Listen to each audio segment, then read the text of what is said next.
추운 날씨 평안하셨습니까? 지난 주일은요, 한 주간 유난히 추운 날씨였습니다. 뿐만 아니라 눈도 엄청 많이 왔습니다. 추운 날씨 때문에 어깨도 또한 몸도 많이 움츠러들었지만 이 시간 주께 드리는 예배를 통하여 우리의 영이 주께 활짝 열려지고 우리의 마음을 다하여 하나님과 주님을 경배하는 시간 되기를 주의 이름으로 축복합니다. 아멘. 지난 주에 우리는 에베소서 1장 14절부터 나오는 사도 바울의 기도에 대하여 함께 살폈습니다. 특별히 세 가지 내용에 대하여 살폈는데요. 지혜와 계시의 영을 주사 하나님을 알게 하시고 너의 마음의 눈을 밝히사 부르심의 소망이 무엇이며 그 기업의 영광의 풍성함이 어떤지 알게 해줄 것들에 대한 말씀이었습니다. 이 말씀을 나누고 함께 한 주 동안 지내며 여러분께서 전화도 주시고 말씀도 해주셨어요. 목사님, 말씀을 들으며 제 마음 가운데 참 큰 깨달음이 있었습니다. 바울의 기도를 보면서 저의 기도를 점검하는 시간이기도 하였고, 또한 바울의 기도를 가지고 하나씩 기도 제목 삼아 함께 기도하였습니다. 너무 은혜가 되는 시간이었습니다. 저 또한 마찬가지였습니다. 바울의 기도 내용들을 가지고 함께 기도하는데 저도 깊은 은혜가 있는 시간이었습니다. 오늘은요, 바울의 기도 가운데 마지막 한 가지 기도 제목들을 가지고 함께 말씀을 나누고자 합니다. 그 내용이 19절인데요. 19절이 조금 개역 개정판으로 읽기에는 어려워요. 그래서 현대인의 성경을 가지고 19절을 같이 한번 읽어보겠습니다. 같이 읽습니다.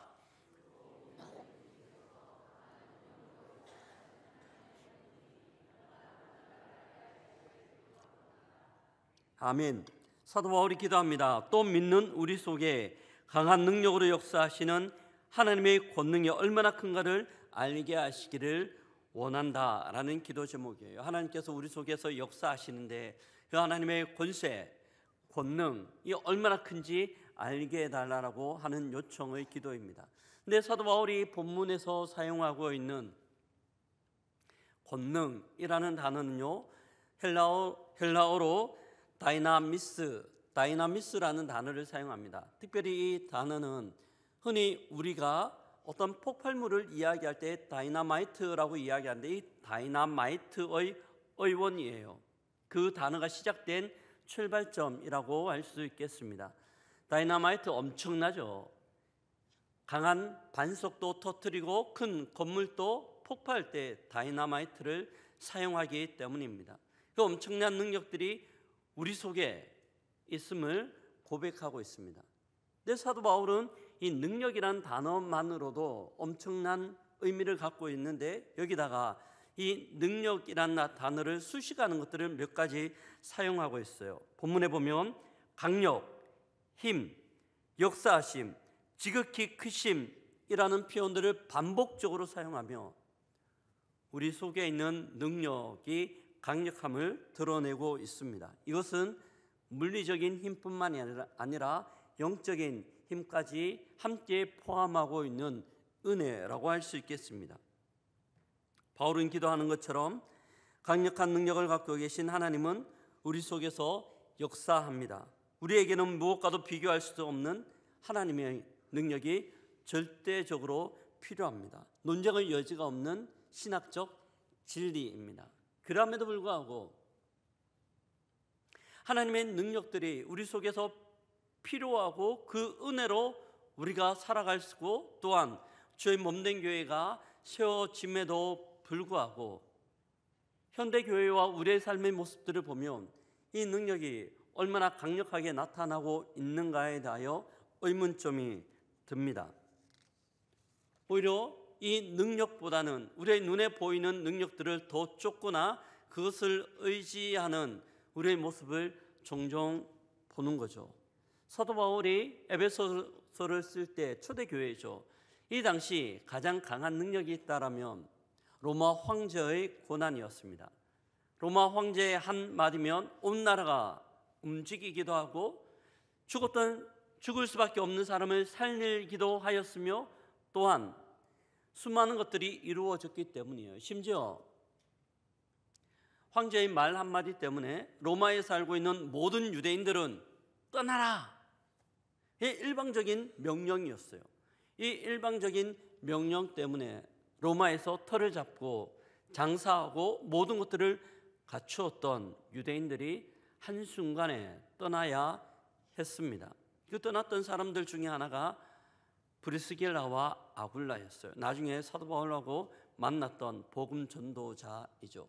그 당시에 가장 강력한 힘이고 능력이었습니다. 사람들은 눈에 보이지 않는 하나님의 힘, 하나님의 능력에 따라 살아가는 것보다 그들 가운데 직접적으로 영향을 미치고 그들의 눈에 보이는 것들에 더 쉽게 반응합니다. 물론 우리가 살아가는 시대에는요, 황제의 권한이 없어요. 황제도 없을 뿐더러 황제가 미칠 수 있는 영향력들이 없죠. 대신 그 황제의 권한 대신에, 황제의 보이는 힘 대신에 우리의 눈에 보이는 또 다른 힘들이 우리의 삶에 막강한 영향력을 미치고 있습니다. 사람들은 돈의 힘에 비굴해지고요, 권력에 약해집니다. 또한 많은 사람들의 평가, 그 평판이란 것에 안절부절하지 못하는 것을 봅니다. 우리는 그것, 눈에 보이는 것, 눈에 들어오는 것, 우리의 삶에 직접적으로 영향 미치는 것이 우리의 삶을 움직이는 힘이 되는 거죠. 하나님의 능력, 하나님의 힘에 대하여 아멘이라고 이야기하지만 그 능력이 우리 속에 있음에도 불구하고 전혀 사용하지 못하는 그런 존재가 된 것 같아요. 마치 머리까지 깎인 삼손처럼 그렇게 살아가는 거죠.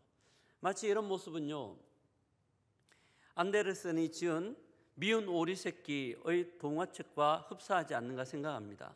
미운 오리 새끼 내용들을 다 아실 거예요. 그 동화책에 보면 미운 오리 새끼 한 마리가 등장합니다. 그리고 다른 오리들이 이 미운 오리를 바라보며, 야, 너는 왜 그렇게 생겼어? 야, 너는 왜 그렇게 덩치가 커? 너는 색깔이 왜 그래? 너는 왜 수영을 잘 못해? 계속해서 이런 말들을 남기는 거죠. 그가 백조이고 모든 오리들이 부러워할 수밖에 없는 백조임에도 불구하고 자기의 정체성을 잃어버린 채 오히려 주위에서 하는 말들로 스스로 낙심하고 낙담하며 보내는 그 미운 오리 새끼처럼 우리의 모습이 그러하지 않는가 생각을 합니다. 어떻게 해야 될까요? 어떻게 해야 우리는 이 하나님의 능력이 우리의 삶의 능력으로 소유하고 권세 있게 살아갈 수 있을까 하는 겁니다. 예전에 영화에 나왔던 한 장면이에요. 베테랑이라는 영화를 보면 배우가 유명한 대사를 우리에게 이야기하죠. 우리가 돈이 없지 뭐가 없습니까? 가오가 없냐. 우리가 돈이 없지 가오가 없냐. 이게 이 영화의 대사뿐만이 아니라 성도들의 다짐이며 성도들의 삶의 모습이어야 되는 줄 믿습니다. 우리가 돈이 없지 성도로서의 그 가오가 없는 것 아니거든요. 하나님 백성으로서의 당당함을 유지할 필요가 있는 거죠. 언제 그렇습니까? 우리 속에 역사하시는, 우리 속에 능력으로 함께 하시는 하나님의 권세에 대하여 우리의 영적 영안이 열릴 때입니다. 성경에 보면 이 영적 영안을 열어 살아갔던 정말 멋있는 사람들이 많이 등장합니다. 소년 다윗을 볼까요?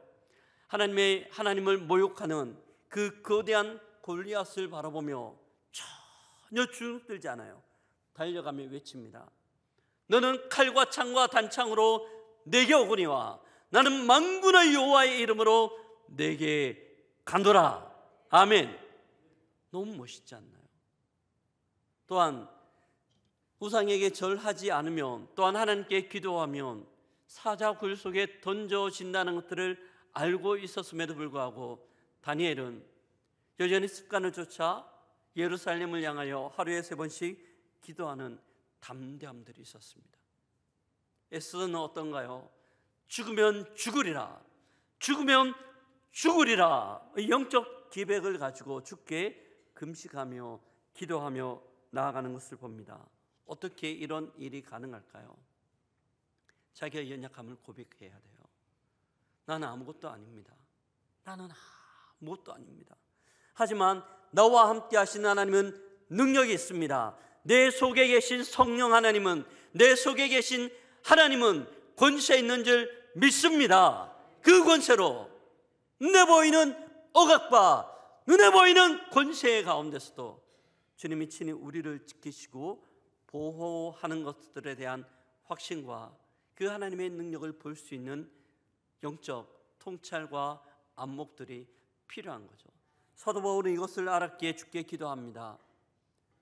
마음의 눈을 밝히사 우리 속에서 역사하시는 하나님의 능력의 강력함이 어떤지 깨달아 알 수 있게 해달라고 기도하고 있습니다. 이것이 우리의 기도가 되어지고 또한 그 기도대로 주께서 응답하시고 역사하기를 주의 이름으로 축복합니다. 아멘. 이런 능력들이 우리에게 있을 때 우리는 위축되거나 비굴하지 않고 오히려 복음의 권세로 이 땅을 활용할 수 있는 거죠. 초대교회 성도들이 그러했던 것처럼. 이게 바울의 기도예요. 근데 이런 바울이 19절에서 이렇게 기도하고 난 이후에 20절부터 22절 사이에서는요, 이 능력이 구체적으로 그리스도 안에서 어떻게 역사하셨는지를 보여주고 있습니다. 두 가지 내용들을 이야기하고 있는데요, 먼저 20절과 21절을 보면 이렇게 말씀합니다. 그의 능력이 그리스도 안에서 역사하사 죽은 자들 가운데서 다시 살리시고 하늘에서 자기의 오른편에 앉히사 모든 통치와 권세와 능력과 주권과 이 세상뿐 아니라 오는 세상에 일컫는 모든 이름 위에 뛰어나게 하시고 라고 말씀하고 있습니다. 그 능력, 우리 안에 역사하시는 하나님의 능력은 이미 예수 안에서 역사하셨죠. 어떤 모습으로요? 죽음에서 다시 부활하고 부활한 그리스도께서 승천하셔서 하나님 보좌 우편에 앉게 하셨다고 말씀하고 있습니다. 이게 능력이에요. 예수님이 우리의 죄를 위하여 십자가에 못 박혀 죽으셨습니다. 그리고 무덤에 장사 지냈죠. 이 당시에 제자들의 모습은 어떠했을까요? 예수님의 권세를 바라보며 그들은 3년 동안 열심히 쫓아다녔어요. 근데 예수님께서 십자가에 못 박혀 죽으시고 무덤에 장사되자 어떤 제자들은 나는 그냥 물고기 잡으러 가겠다. 또 어떤 제자들은 로마 군사들의 그 창과 칼이 너무나 무서워 다락에 숨은 모든 문을 꽁꽁 잠가놓고 벌벌 떨고 있었습니다. 왜 그랬을까요? 왜 그랬을까요? 이 제자들은 예수님이 죽었기 때문에 모든 것들이 끝났다고 생각했습니다. 아무리 능력 많은 예수님이지만 이미 죽었고 장사까지 했는데 뭐 다른 것이 뭐가 있는가? 이제 우리는 다 끝났다, 아무것도 없다 생각했기 때문에 절망하고 시리에 빠져 있던 모습이죠. 그렇습니다. 죽음이란 단어는 보통 사람들에게 그런 의미예요. 죽음이란 두려움의 상징이기도 하고 죽음이란 모든 것들의 끝이고 마지막이고 종식이라는 생각들을 갖고 있습니다. 그래서 많은 사람들이 장례식장에서 대성통곡하며 웁니다. 끝이라고 생각하니까, 마지막이라고 생각하기 때문이죠. 역사의 연장에 보면 수많은 권력자들이 자기의 죽음을 극복하기 위하여 노력했습니다. 이집트의 파라오를 한번 볼까요? 거대한 불가사의라고 할 정도의 피라미드를 지었어요. 자기의 몸을 방부제 처리하고 그 오랫동안 계속해서 살 수 있도록 생각하고 그렇게 만들었습니다. 하지만 그가 죽음의 권세를 깨뜨렸나요? 아니요. 중국의 진시황을 한번 볼까요? 그는 무덤에 묻히며 수많은 토기로 군사와 병거를 만들고 또한 말들을 만들어 자기의 무덤 주위에 배치를 했습니다. 죽음을 이기기 위한 몸부림이었죠. 하지만 아무리 몸부림친다 하더라도 이 땅 가운데 있는 어떤 누구도 죽음의 문제를 해결할 수 없었습니다. 하지만 주께서는 하나님의 능력이 예수 그리스도에게 임하여 모든 죽음의 권세를 깨뜨리시고 부활하신 줄 믿습니다. 죽음이 죽음을 이겼어요. 예수 그리스도의 죽음의 권세를 주께서 죽이신 줄 믿습니다. 하나님의 능력이 그렇게 하신 거죠. 또한 주께서 하나님의 능력으로 예수 그리스도를 하나님 보좌 우편에 앉히셨습니다. 저는 사역을 하면서요, 이 죽음의 권세를 깨뜨리시고 하늘 보좌 우편에 앉으신 예수 그리스도의 권능, 이 능력이 동일하게 예수 그리스도를 믿는 우리에게도 그대로 선포되어지고 하나님께서 주신 줄 믿습니다. 그러하게 우리는 죽음 가운데서 감정 있게 슬퍼할 수는 있지만 좌절하거나 절망하지 않을 수 있는 이유이죠. 제가 지난주에도 저희 교회에 있었던 장례를 집례했어요. 어제 저녁에는 한 권사님의 임종 예배를 다녀왔습니다. 임종 예배 드리고 수많은 장례를 치르지만 슬퍼하지 않는 이유, 오히려 그것이 소망인 이유는 그 죽음이 모든 것들의 끝이 아니라 그 죽음을 통하여 우리는 주께서 예배해 두신 영원한 천국으로 들어갈 수 있기 때문입니다. 영성신학자 헨리 나우에는 이것을 알았기에 죽음에 대하여 가장 위대한 선물이라고 우리에게 그의 책 제목을 통하여 이야기하고 있습니다. 찬송가 245장 가사를 보면 이래요. 저 좋은 낙원 이르니 기쁨이 한이 없도다. 그 어두운 밤이 지나고 화창한 봄날이로다. 4절 가사를 보면요, 청아한 음악 소리는 내 귀에 들려오는데 흰옷을 입은 무리들 천사와 노래하도다. 영화롭다 낙원이여 이 산 위에서 보오니 먼 바다 건너 있는 집 주 예비하신 곳일세. 화려하게 지은 것 영원한 내 집이로다. 아멘. 죽음이 절망이 아니라 죽음이 주님 예비해 두신 영원한 천국, 주님 곁으로 가는 출발점이 되기 때문입니다. 예수 그리스도의 부활의 능력들이 우리에게 그대로 적용되어 이 부활의 소망들을 가질 수 있게 되는 거죠. 죽음의 권세를 깨트리는 능력입니다. 두 번째, 오늘 본문 가운데서 보여주고 있는 예수 그리스도의 능력은요, 21절과 22절 상반절을 보면요, 모든 통치와 권세와 능력과 주권과 이 세상뿐 아니라 오늘 세상에 일컫는 모든 이름 위에 뛰어나게 하시고 또 만물을 그의 발 아래 복종하게 하시고, 예수 그리스도께서 부활하신 후 하나님 보좌 우편에 앉으셨어요.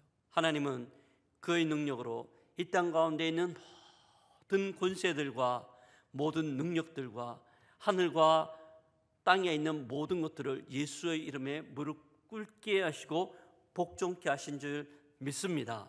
하나님의 능력 가운데 이루어진 일입니다. 근데 재미있는 것은요, 하나님께서 이렇게 무릎 꿇게 하신 것들의 공통점이 있어요. 어떤 공통점인가 하면 수많은 예수를 알지 못하는 이들이 이런 이름 앞에 무릎 꿇고 있다는 거예요. 예수 그리스도를 알지 못하는 이들이 하늘과 땅에 있는 수많은 형상들을 우상으로 삼아 거기에 무릎 꿇고 머리를 조아리며 빕니다. 권력과 힘 가운데 굴복하고 그 모든 것들 가운데 무릎 꿇고 쫓고 있는 것들을 봅니다. 근데 참 재미있죠. 하나님의 능력은 그 모든 것들, 예수 그리스도를 알지 못하는 이들이 무릎 꿇고 굴복하는 모든 것들을 오히려 그리스도의 이름 앞에 무릎 꿇고 굴복하게 하신 줄 믿습니다. 온전한 왕 중의 왕이 우리 주님이신 거죠. 뭐가 그렇게 합니까? 하나님의 능력, 우리 속에 계시고 또한 우리 안에서 역사하시는 하나님의 능력이 그렇게 하는 줄 믿습니다. 만물을 복종케 하신 겁니다. 우리가 해야 되는 것은 그 능력을 바라보는 거예요. 죽음의 권세를 깨뜨리신 하나님의 능력을 바라보는 겁니다. 더 이상 그 죽음이 우리에게 억압과 두려움의 대상이 아닌 거예요. 사도 바울이 갈라디아서 빌립보서 1장 23절에서 이렇게 우리에게 말씀합니다. 함께 읽어보도록 하겠습니다. 내가 그 둘 사이에 끼었으니 차라리 세상을 떠나서 그리스도와 함께 있는 것이 훨씬 더 좋은 일이라 그렇게 하고 싶으나 내가 삶과 죽음 사이에 끼었지만 훨씬 더 좋은 일은 내가 죽음을 택하는 거고 죽음의 관문을 통하여 죽게 가는 거라 이야기하고 있습니다. 이것이 예수 그리스도를 통하여 주께서 우리에게 보여주신 능력, 우리 속에 있는 능력입니다. 이 능력 가운데 영안이 열려 이 능력이 나의 능력 될 수 있기를 주의 이름으로 축복합니다. 아멘. 이런 능력이 있을 때 우리는 비굴하지 않아요. 이런 능력 가운데 우리의 눈이 열려질 때 세상 것 부러워하지 않고 주님 한 분만으로 만족하며 주님 한 분만으로 기뻐할 수 있는 거죠. 사도 바울의 기도입니다. 여기까지가 22절이에요. 근데 사도 바울은 여기서 모든 기도를 마무리하지 않습니다. 이어서 한 가지 너무나 중요한 교훈들을 우리에게 던져주고 있어요. 그것이 22절 하반절부터 23절까지인데요. 그를 만물 위에 교회의 머리로 삼으셨느니라. 교회는 그의 몸이니 만물 안에서 만물을 충만하게 하시는 이의 충만함이니라 말씀하고 있습니다. 근데 23절이 좀 어렵죠. 이걸 현대인의 성경으로 보면 그렇습니다. 같이 한번 읽어보겠습니다.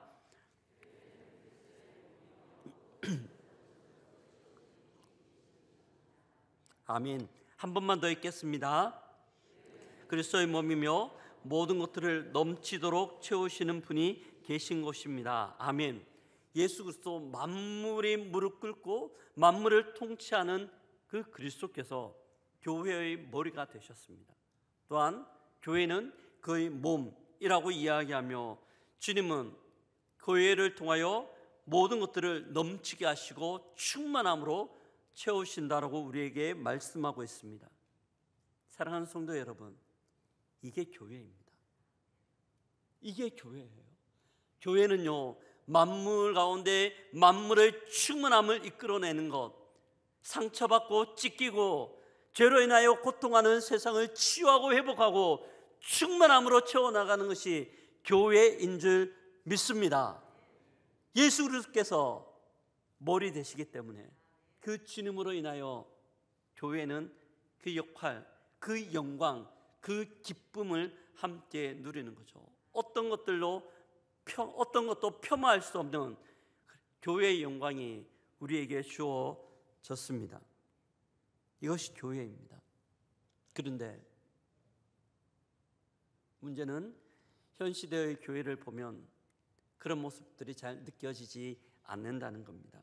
하루가 멀다 하고 언론에 등장하는 교회는 세상을 치유하고 회복하는 신적 기관이 아니라 오히려 세상에게 질타받고 오히려 개혁의 대상으로 핀잔받는 것이 현 교회의 모습 아닌가라는 생각이 듭니다.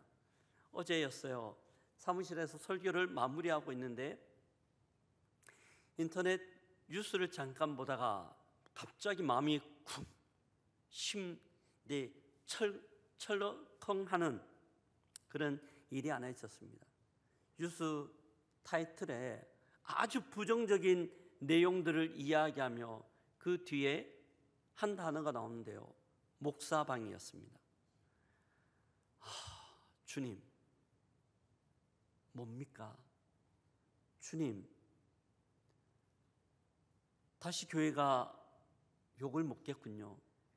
어떻게 해야 됩니까? 그런 자주 섞인 한숨이 나왔습니다. 물론 그 기사 내용을 보니까 교회하고는 상관없더라고요. 그냥 제목만, 타이틀만 그러했습니다. 그런데 그렇게 심쿵, 철커덩하는 저의 모습을 보면서요, 내가 왜 이렇게 반응할까? 내가 왜 이렇게 걱정했을까 생각해 보니 제 마음 가운데도 교회에 대한 부정적인 인식이 있는 거예요.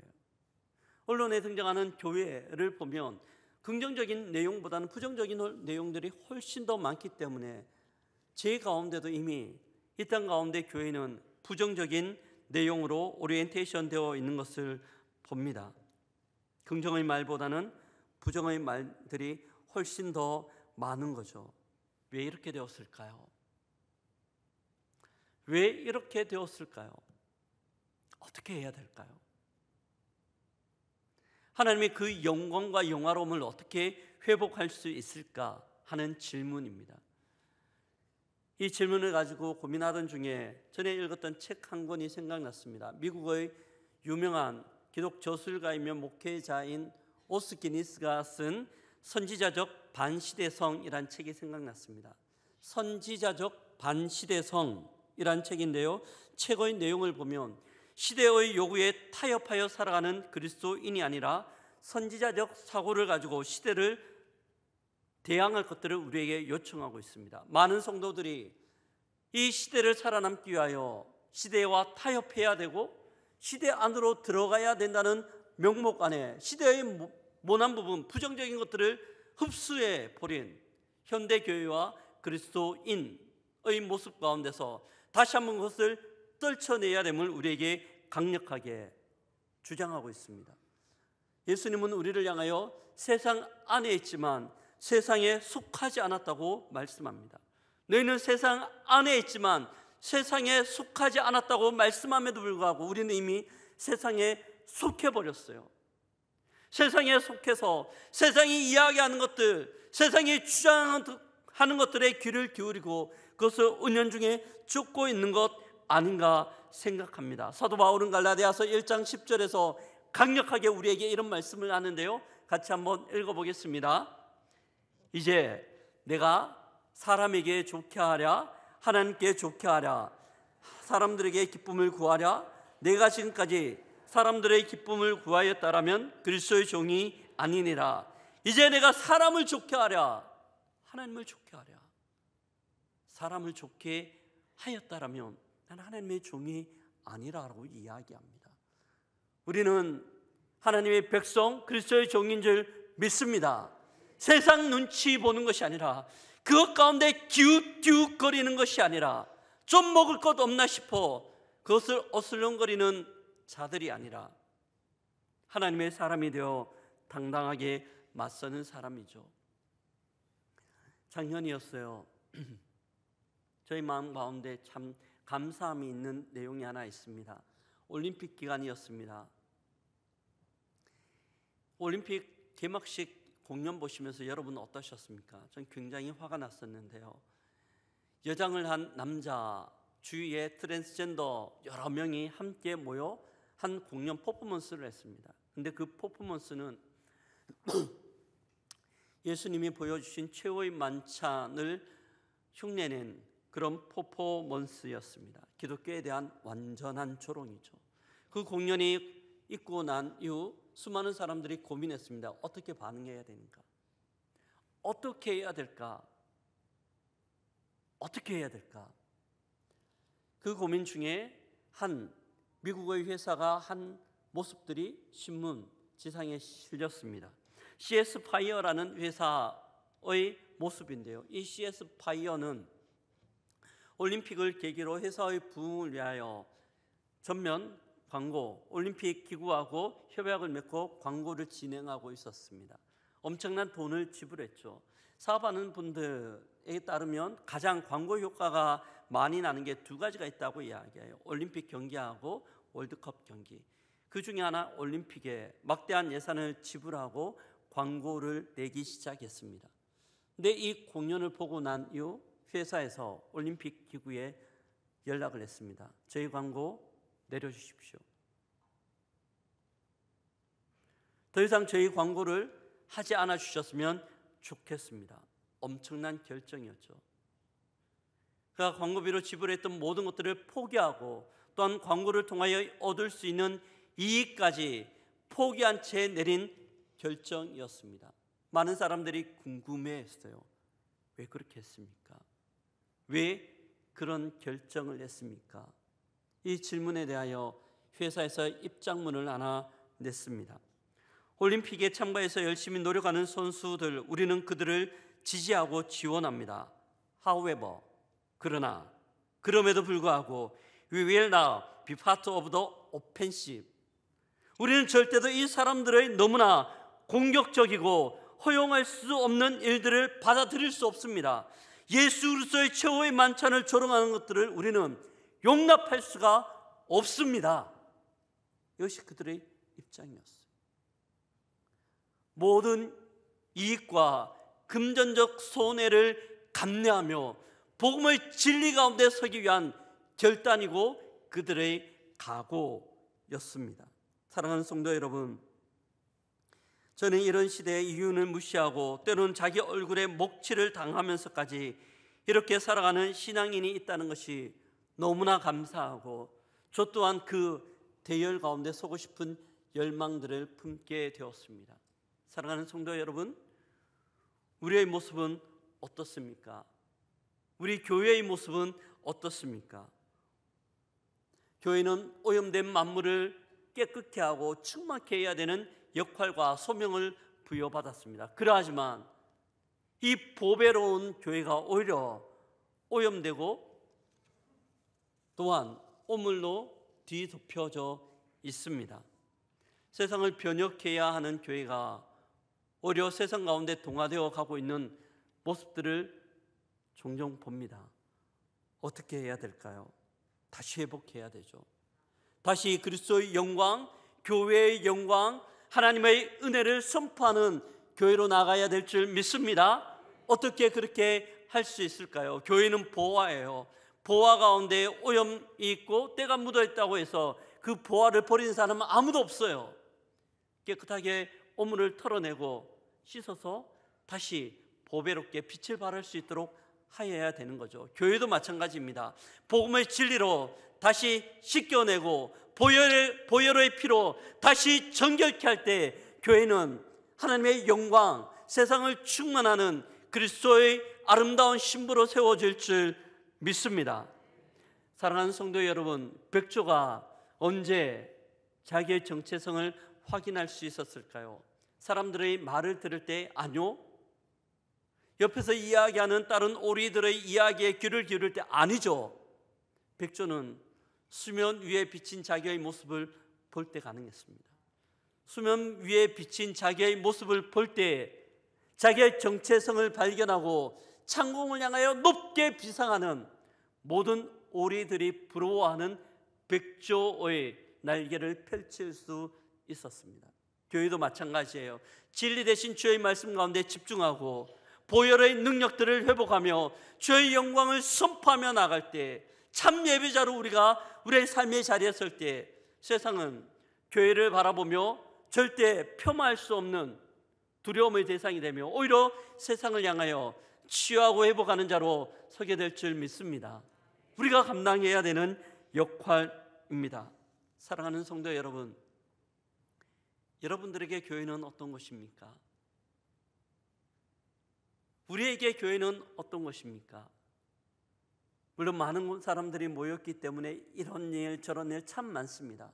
이런 사람 저런 사람 모였기 때문에 내 마음에 들지 않을 때도 있습니다. 그래서 우리는 이런 부분 고쳐져야 돼, 이런 부분 바꿔줘야 돼, 저 사람 왜 저래 이야기할 수 있지만 그것이 교회를 회복시키거나 그것이 교회의 정체성을 다시 세우는 데 도움되는 것은 아닌 것 같아요. 그러면서 또 한번 생각해 봅니다. 그렇게 비판하는 그 비판의 기준이 무엇입니까? 그렇게 비판하는 그는 바른 기준이라고 생각하지만 그의 모습 가운데도 여전히 부정적이고 모난 부분이 남아있기 때문이에요. 우리는 그리스도의 복음 앞으로 나가야 됩니다. 예수 그리스도의 십자가 보혈 앞으로 나가야 됩니다. 그 십자가 보혈을 붙들고 복음 가운데 다시 한번 우리가 얼굽게 세워질 때 교회는 교회가 될 수 있는 겁니다. 우리는 질그릇이에요. 예수 그리스도의 복음을 담고 있는 질그릇입니다. 보배는 예수 그리스도의 복음이에요. 근데 착각할 때 질그릇인 우리가 마치 보배인 것처럼 착각하는 거죠. 그것 아니죠. 그것 아니죠. 주께 집중하고 머리 대신 주님 앞에 집중할 때입니다. 아브라함 카이퍼가 주장합니다. 그리스도가 왕이 되게 하라. 아브라함 카이퍼가 이야기하는 것처럼 그리스도가 저희 몸된 교회 가운데 주인이며 왕임을 선포하며 우리의 삶의 주권자임을 선포할 때 모든 것이 다시 회복될 줄 믿습니다. 아멘. 말씀을 마무리합니다. 사도 바울의 마지막 기도의 내용을 살폈습니다. 우리의 마음의 눈을 밝혀 우리 속에 역사하시는 그 그리스도의 능력, 그 강력하심이 어떤 것인지 우리의 영안을 열어 봐야 됩니다. 그럴 때 우리는 세상 가운데 비굴한 성도가 아니라 오히려 세상 가운데 당당함을, 세상을 주도해 나갈 수 있는 하나님의 백성이 될 수 있는 거죠. 그 역할로 우리 교회를 세워주셨습니다. 우리 고용교회를 세워주셨습니다. 우리 고용교회 이 땅 가운데 모든 만물을 충만케 하는 충만으로 쓰임받으며 상처받고 찢긴 영혼들에게 참심과 평안을 제공하고 하나님의 진리로 어둠을 물리치는 데 존귀하게 쓰임받는 우리 모든 고용교회, 또한 고용교회의 하나님의 백성들 되기를 주의 이름으로 축복합니다. 아멘. 옆에 분들하고 한번 그렇게 고백할까요? 아름다운 도구로 쓰임받기를 소망합니다. 한 번 더 합니다. 우리는 아름다운 주의 몸된 교회입니다.